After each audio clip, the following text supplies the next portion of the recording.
Bienvenue dans Provision de vie. La pensée d'aujourd'hui s'intitule « Appelé à une vie glorieuse ». Dans 2 Pierre 1, verset 3, il est écrit « Sa divine puissance nous a donné tout ce qui contribue à la vie et à la piété au moyen de la connaissance de celui qui nous a appelés par sa propre gloire et par sa vertu. Celle-ci nous assure de sa part les plus grandes et les plus précieuses promesses, afin que par elles, vous deveniez participants de la nature divine. » Et dans l'Épître aux Romains également, au chapitre 9 et au verset 24, on voit « Il a voulu faire connaître la richesse de sa gloire envers des vases de miséricorde qu'il a d'avance préparés pour la gloire.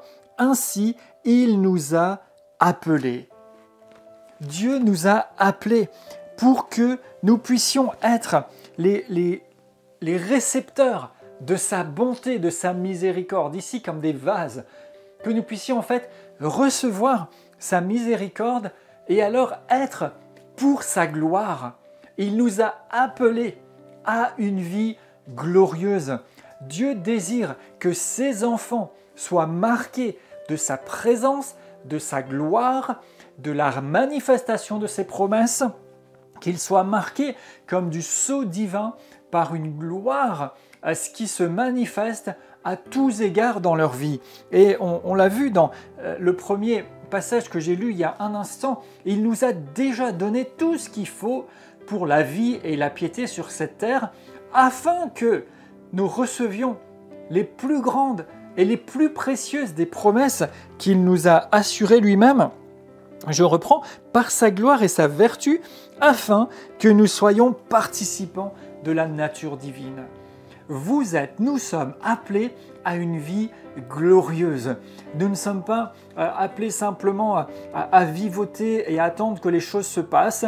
Nous ne sommes pas appelés par Dieu seulement pour avoir un espoir futur et lointain, mais en fait, il nous a appelés pour que nous puissions recevoir sa bonté, sa miséricorde et que nous soyons marqués de sa gloire.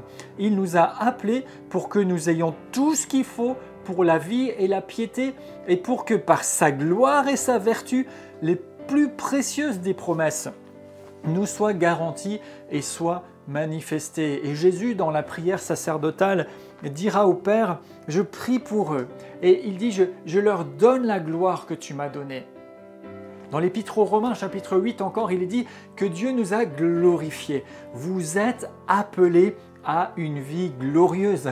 Alors ne campez plus dans une vie médiocre, mais simplement positionnez-vous pour recevoir la grâce de Dieu. Ce ne sera pas par vos mérites ou vos efforts, ce sera juste par la miséricorde du Seigneur.